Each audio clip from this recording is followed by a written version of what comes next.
April Fools. Yeah. The original trilogies for both Spyro and Crash have been massive success, selling over 7 million copies for all of their games. It's been a staple PlayStation classic for many years, and anyone who has owned a PS1 and grew up with these two mascot platformers will tell you how amazing these two series were. Both of these series also receive HD trilogies, and I knew I had to get into the action somehow. So I bought these two games day one, and as of now, it's one of the best sets of collections I've ever played. If past me played these, he would be super excited, but hey, my niece and nephew are probably having a lot of mileage with these two games on their Xbox One, so I can at least have them enjoy their childhoods, assuming they're not playing Minecraft or Fortnite. But for real, these two games are the best way to experience the old classics. Some hiccups from time to time, like the abundant amount of glitches in Spyro 3, and the Coco Jet Ski stages feel too realistic, but overall, solid remake. So what's gonna happen afterwards now that Spyro and Crash have the spotlight? Well, I hope to God that they don't remake these two games next in the line, because I am not looking forward to covering these two games whatsoever. Sure, I've covered bad games before, Ninja Gaiden 3 comes in mind, but at least that was just one game that I've covered. These are two games that are bad. So you may be wondering why I'm recording their backs rather than their fronts when it comes to these live action segments where they're starred in the TV screen right here. Well, that's because every time I try to go from their fronts in Spyro into the Dragon, the camera always freaking zooms back into Spyro's back. I mean, I guess I should just record most of my footage like this, huh? Because two of these games don't give a crap about what I do with my production of my videos. For God's sake, that looks like a Sugar Punch video. Like I said, never grew up with the trilogy, and that extends further to these two games and any other games in the two series. The closest thing I remember from my childhood is playing A Hero's Tale in my cousin's Xbox, and even then I barely remember what happened. I don't know if I enjoyed it or not, but I most certainly didn't play it religiously. So I'm heading for new territory here with both of these games, and before you ask, this video was in production while the Wrath of Cortex Let's Play was publishing, so while it's technically my first time playing through it, the footage you're about to see is my re-recording with native hardware, as the first time I played through this game was an emulator. I didn't want to cheat my way through it, so I'm doing the official thing. Wait a minute, both of these games got player choice? Oh god, I fear for the future. So what are we waiting for? Let's just...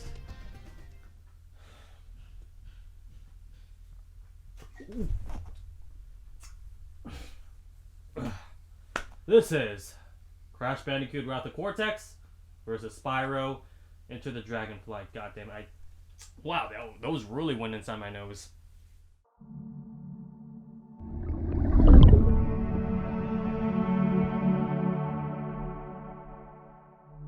Crash Bandicoot starts off with a villain roll call. All the previous bad guys from the first trilogies make an appearance and never return. Only Cortex partake in this dastardly evil plan, as they all summon the 4 elementals to power up Crunch Bandicoot, Cortex's latest technology to defeat Crash. Aku Aku gets note of this as he warns our heroes Crash and Coco. And so it's off as we travel through 5 different levels on 5 different hub worlds, plus a boss battle in each one of them, with our heroes succeeding. But because they, and by they I mean the player, fail to get enough gems, Uka Uka can revive them indefinitely until they collect all the gems. So essentially, in order to get the true ending, you need to get a 100% completion bonus. By doing so, you get a cutscene where Uka Uka viciously shoots something at Cortex and misses as he destroys a wall, which somehow breaks Crunch's mind control device. Our heroes and Crunch escape as Cortex attempts to do so as well, but Uka Uka is viciously mad, distracting the two from escaping. The game ends with Crunch joining our heroes and Uka Uka constantly chasing Cortex in a thin layer of ice. Yep, that is pretty much it. I mean, I guess I can't really expect much. I had relatively low expectations when it comes to platformer stories, but to see all the bad guys come back just for the intro and not have any other vital role in the game, this just feels like a kick in the dick. The new bad guys don't really offer too much in terms of personality, charm, or even design. It's cool that all their voice actors are represented by famous actors though. Rocco is being voiced by Thomas Wilson, famous for being Biff from Back to the Future. Wawa, voiced by Arlie Ermy, famous for Sergeant Hartman from Full Metal Jacket. Pyro, voiced by Mark Hamill, famous for Goddammit, There's Way Too Much Name. And Lolo, voiced by Jess Harnell, who I know for voicing Wacko from Animaniacs.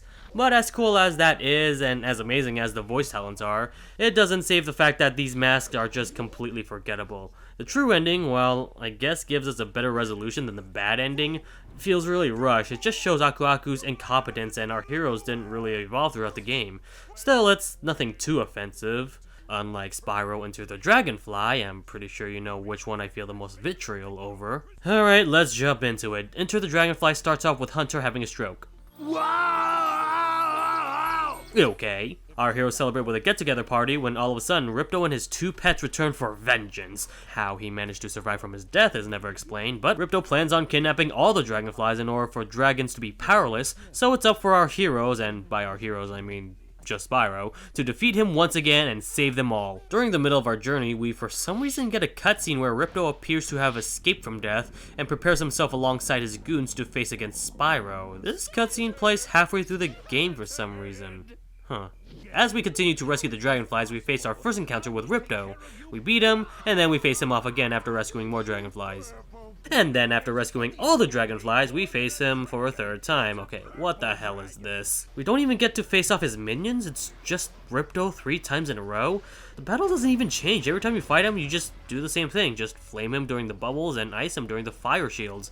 With the only difference being his last encounter where he turns into this monstrosity. We beat him, and I guess the party resumes with the final scene having Spyro wink at the audience. Wow. I mean, just wow, forget a simple story, this is just unorganized. The story feels as though it's being played in different order, and above all, it's just repetitive as all hell. We don't get to see much of any of the characters. There's no growth between our heroes, no development from our villains. If anything, they just substitute the laziness with cringy 4th wall jokes. This is just to mask the fact that they have an incomplete story. Not every single character from the previous game even gets a cameo. It would have been nice to at least see them interact with Spyro or be a participant in the beginning of the game. Instead, they just mysteriously disappear from the series. Now, some do return in future sequels, but the only characters you get to see for the most part are Bianca and Hunter, and even then, it's only 1 or 2 scenes. I guess by technicality, Crash Bandicoot won because, while it's nothing great, it was basic enough. Spyro can't even get that correctly. Mind you, both games are absolute trash when it comes to its story, but it's obvious that one had more trouble being cohesive than the other. But hey, we don't usually play the game for its story, right? How does the game feel in terms of its leap to the 6th generation?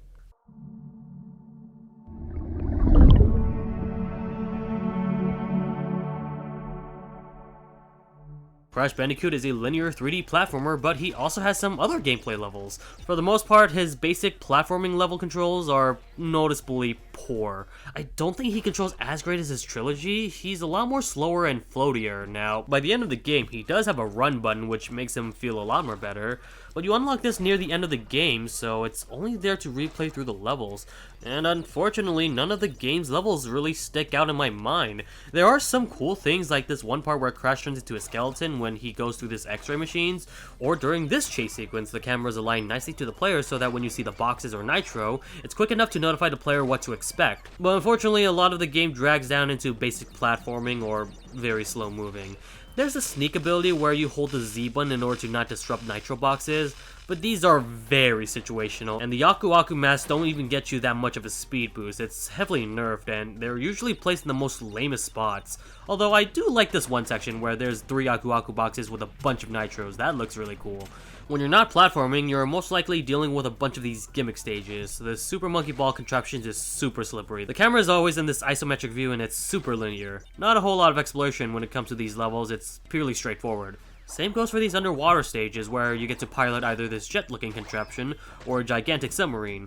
I'm a little more lenient with the jet since Crash's hitbox is not too big. It is long, but because the camera focuses a lot more on verticality, it's not that big of an issue. But the submarine can just kiss my ass. It's way too big, and turning with it takes forever. The mines on these levels are freaking ninjas when they come up in the most inconvenient time and kill me.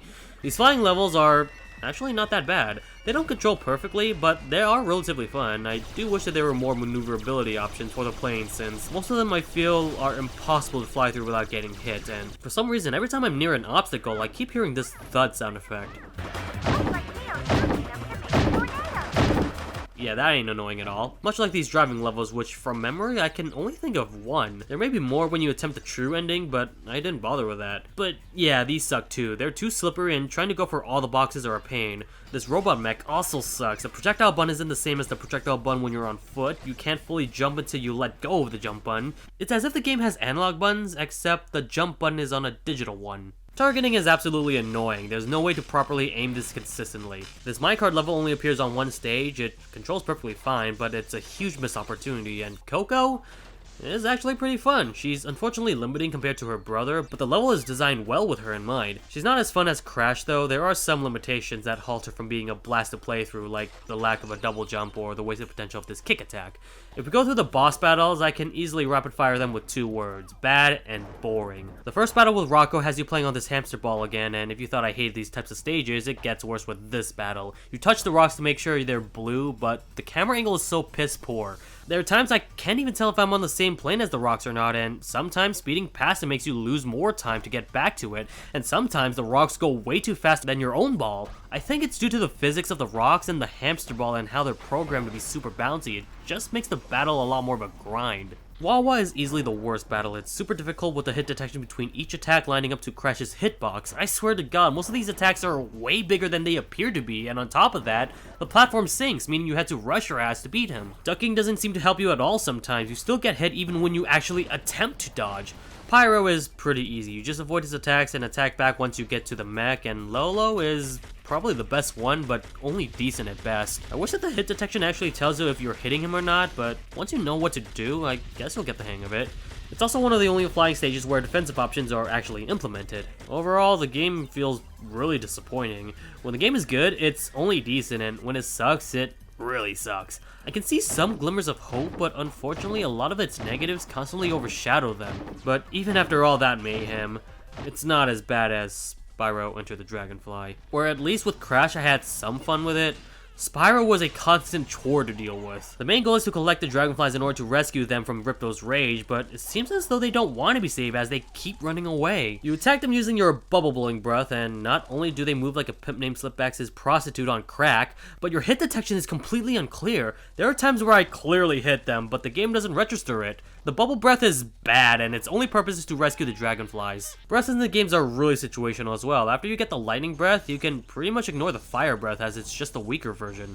Ice breath is situational too. You just use them to freeze enemies, and you got a block ability as well, which is only useful in one area. There's this first-person aiming mode, and it feels really weird, at least on the GameCube version. The way that it's aligned is that the Y button aims, while the X button shoots. If you're playing this on a PlayStation 2 controller, it actually does feel natural, since your thumb is aligned perfectly fine with the 2 buttons. But if you're playing this on the GameCube, your thumb is curved so awkwardly that it's very difficult to control. You can collect gems along your journey, and they add to the 100% completion bonus, but for some reason they are spread apart so far away and only give you 1 or 2 gem points. There are some levels that break the monotony, but a lot of these levels like to plaster them all over the place just to make you travel longer distance. They don't even shine when you're far away from them. There's this one section of gems where it's impossible to see without randomly gliding the area, and what's worse, in some parts near that area, there's an invisible wall which indicates to players maybe there's nothing there. This completely discourages exploration. What's the point of putting collectibles in a place that are virtually impossible to get? There are some side missions like this tank thing which controls like shit, time trial levels which for some reason has input delay, gateway levels which barely give you enough time to finish, you had to be really fast in order to get through all of them, and various one-off side missions like this boring UFO, or this boring drum minigame. And these sliding time trials, which admittedly are not the worst thing out there, but dying in these levels give you a pretty huge penalty. What's worse, I 100%ed the game. Ironic, I know, I didn't bother with Crash, but I did with Spyro. Why is that? Well, it's because while it is tedious, it's not that hard to do so. The game is ridiculously easy if you give it the time of day, so I managed to collect all the dragonflies, collect all the gems, and beat the true final boss to get the true ending. But what I found after reloading the save file legitimately made me angry. Once you 100% the game, you are teleported to the final boss every time. You don't get to explore the area anymore, you're just stuck in this boss battle forever. This game actually punishes you for spending so much time and completing the game, and as a reward, you get a dead save file. Okay, so I just found out that you can actually fast travel to a different location, so my outburst of the whole 100% thing is a little bit unwarranted. Still, the 100% thing doesn't really add too much at all. You just get a different ending cutscene, and that's really it. It's not even that fulfilling anyways. Well now, Crash Bandicoot wins again. Does it really matter though? Both these games suck so much that it doesn't really matter which one wins. It's just a matter of which ones suck less. Well, let's just get on to the presentation, as that is the last category for us to cover, so yay.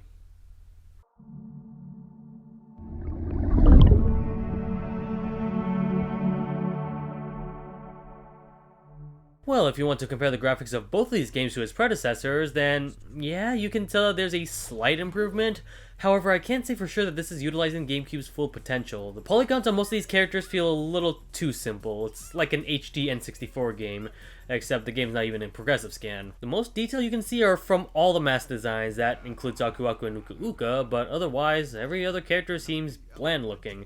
The same goes for most of the animation as well. Crash's default stance when he's standing still looks like his shoulders had surgery, and he doesn't blink properly. I can't tell if that's supposed to be Crash's kooky personality or lazy programming. The frame rate is pretty bad as well. This game cannot hold still at all. It seems to change between 60 and 15 at times, more so when particle effects are on screen. It doesn't seem as though the game is fully optimized at all.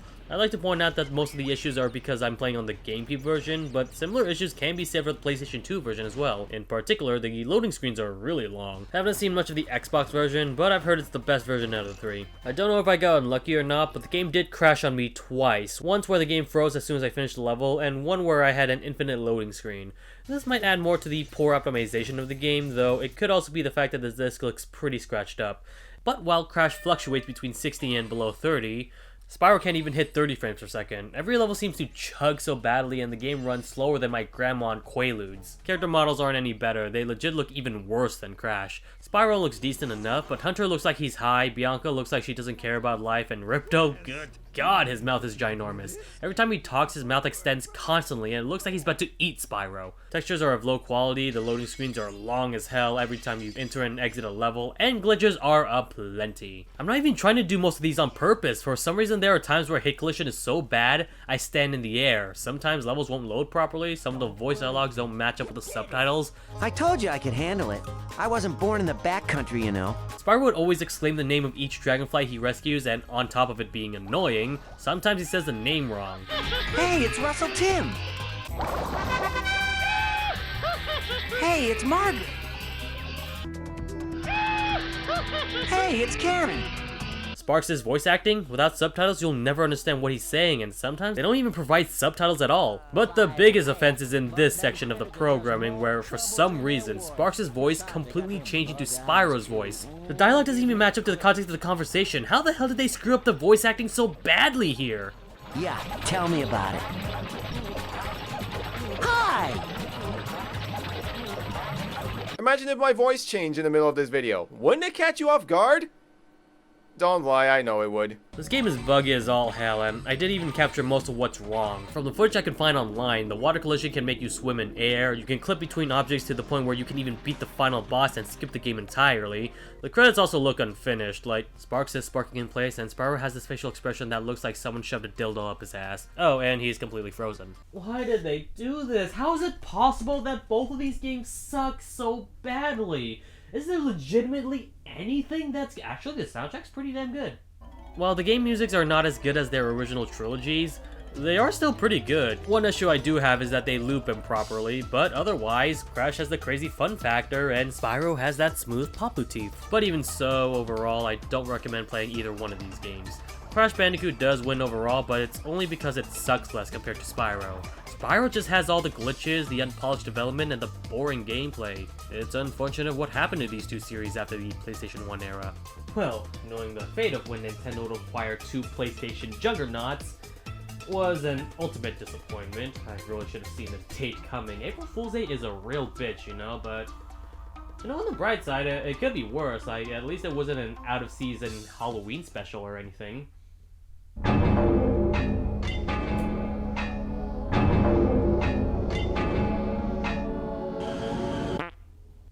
Son of a bitch.